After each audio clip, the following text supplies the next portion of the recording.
central Italy, 750 years before the birth of Christ. Starting on a path that would lead farther than they could ever have imagined, farmers settled at a place on the river Tiber. They called it Rome.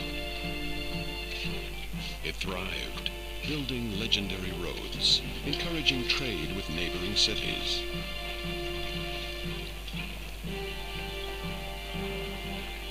Life was good, but Rome's citizens hungered for more and developed mighty legions to conquer new lands.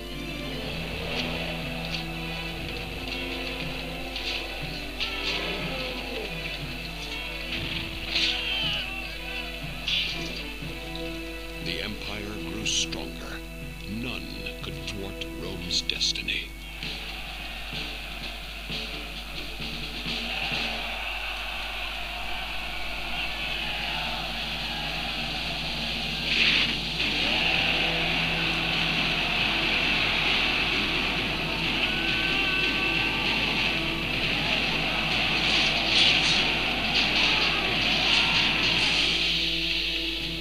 Defeated captives became slaves, bought by rich citizens who enjoyed Rome's unrivaled civilized life.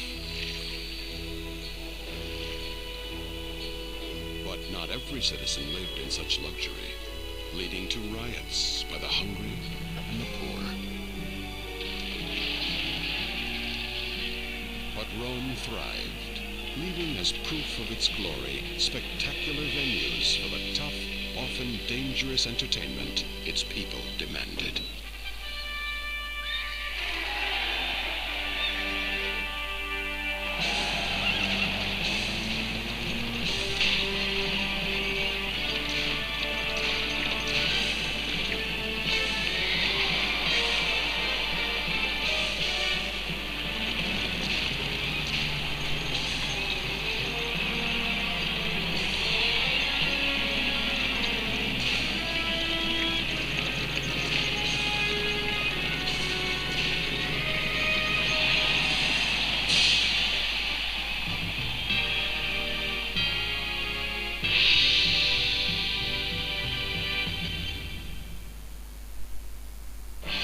Hello people, and welcome to a brand new Let's Play, Caesar 3.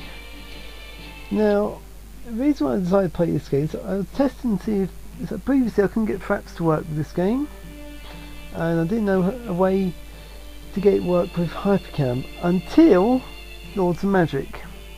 So with Lords of Magic I worked out a new way to get some of my games to go on Hypercam too, although this game was being a little bit tricky at first. The technical was working first, but I had to do a couple of adjustments. But then I got this like this after a couple of attempts. Caesar 3 was an excellent game when it came out. It's quite an old game now, but it's an excellent game when it's come out. Very good game, well ahead of its time. It was probably one of the best strategy games on the market, alongside Age of Empires 2. I don't know whether which one came first or not, but either way, this was a very good game when it was released. It's probably one of Sierra's best games in my opinion. So, the reason why I'm doing this, because as I said in my update video, I've got a horrible internet, and this game uses Hypercam 2. My Hypercam 2 videos tend to be smaller, making them easier to upload, whereas UFO and Rise of Nations both use Fraps. I've already recorded all of Rise of Nations videos, so it's easy for me, so I just find time to upload them. So I'll just put it in the Let's Play so we at least got something. Now this game I've completed it once before and it was on hard, I think. I can't remember if it was on very hard or hard difficulty. I think it was on hard difficulty. That's what difficulty I'll be playing on in this Let's Play, hard difficulty. And so here we go really. So I'm going to start a new career. Now enter my name. Doesn't really matter what your name is. Doesn't really matter what your name is. Be anything. Could be Bob. I'm just going to have it Ryder. Let your governorial training begin. First, you must learn the basics of constructing Roman settlements. Build areas of housing, and you'll soon see people move into your city. You can click and drag the mouse to build lengths of path at once. Plan paths carefully, with as few intersections as possible, to ensure people will walk where you want them to. At every intersection, walkers must choose which way to go. Each intersection lessens your control over their actual routes. The first couple of levels serves like a tutorial, but you'll get... So this level's dead easy. You've got your goals at the top here. Population 150. Your meeting goals not really that important. It's just it's because it'll help you go through games it is, and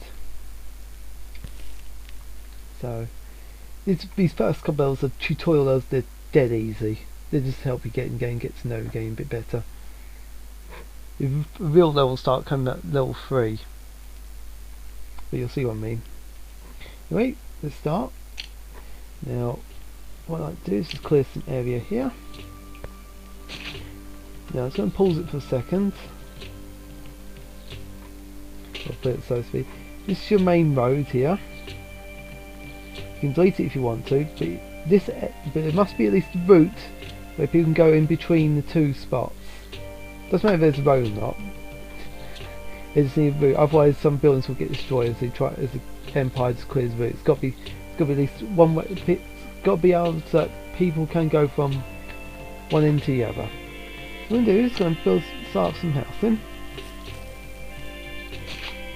And so we've got some housing here. I've actually done this little really quick. I just build lots and lots of houses in quick succession.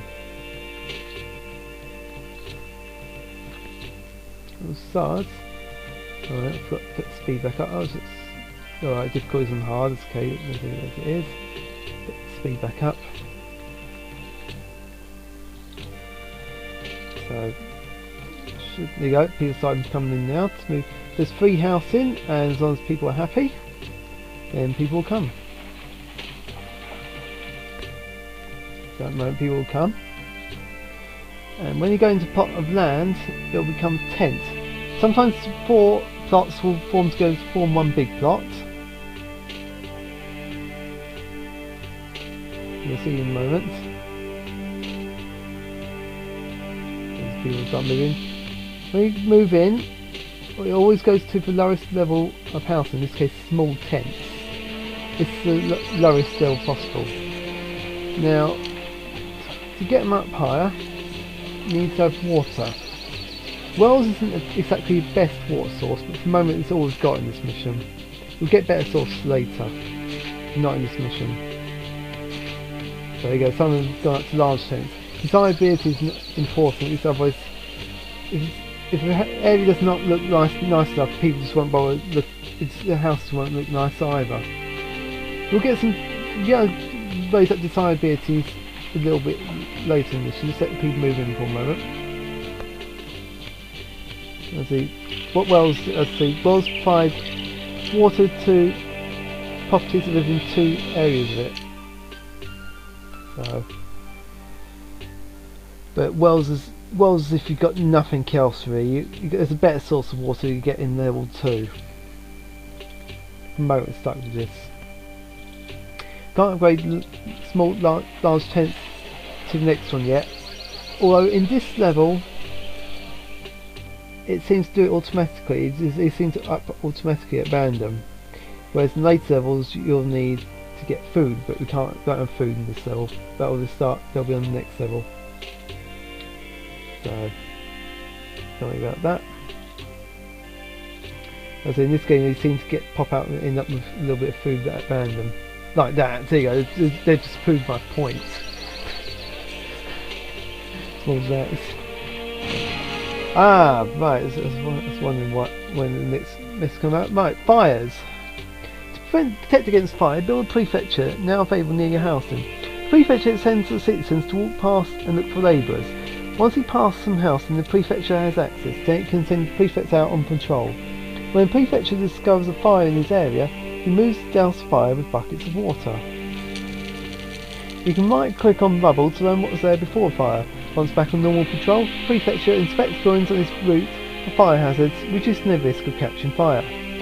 Prefects can provide their service to any building within 2 spaces of the road, and that's just about messages as to do with me. Right, slow it down for a second. This is pre-fire. Buildings are always flammable, so this one can catch any fire any moment. And what happens is that the building will suddenly burst out on fire like this. Fire can spread nearby buildings. Some buildings are actually invincible to fire, like the wells are invincible to fire. To protect against this, to reduce the risk of fire breaking out in buildings and to also help put out fire where they are, you can build prefectures. That's what I'm going to do here. So build one prefecture. They lower the desirability of the area, so you might want to put them a little bit away, but something like this is okay. You don't desire it that much, but it's best to not put them near. So now what will happen when I speed it up is a citizen will come out. Now, as you see, it requires 6 employees. As you go through the game, I can't show you it now because this is disabled for the first level. But you won't be able to see this until the second level. But as people move in, many of them can work for your city. In this case, this requires 6 workers. There will be more than 6 workers here, so that's not a problem. So in a minute, you'll see a citizen walk out. He's kind of... There he is. Hale, have you seen how high? Yes, I know. There's no buildings that you can build yet. So he's getting employers. There you go. We've got prefecture now. It's got full. You managed to get 6 people. As he goes past buildings, then it adds the building to labour force, and so workers start working for it. It doesn't matter if the workers are near the building or not, as long as the citizen goes past the house. So prefecture spotted the fire, so he's going to put it out. So now the fire started spreading. I might actually build a second one actually.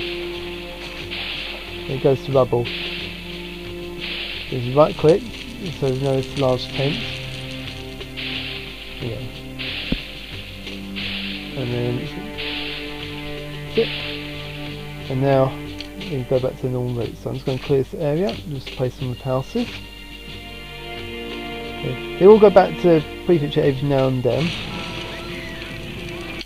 If they went to the other side, it would have prevented that.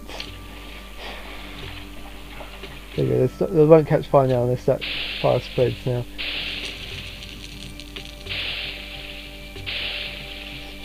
That's it. Right, hopefully it'll be the last to see fires. On this level anyway. It may pop up every now and then in later levels. Right.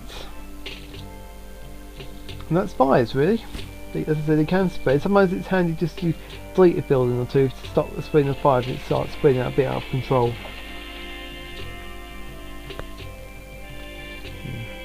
I only move one of them now because they built the second one to help that fire. Just quickly put it out and stop fire spreading. First collapse. Although Roman architecture was very advanced, their buildings fell down quite often. To prevent this from happening in your cities, build an engineer's post. This works the same way as the prefecture and will send engineers to patrol your roads and repair any damage found. You can also now build a senate. There is only ever one in any city. The senate employs tax collectors if it has access to labour. These walk through the settlement and collect taxes from all houses they pass. Any people sitting on the steps of the building are unemployed. The more people you see, the more unemployment you have.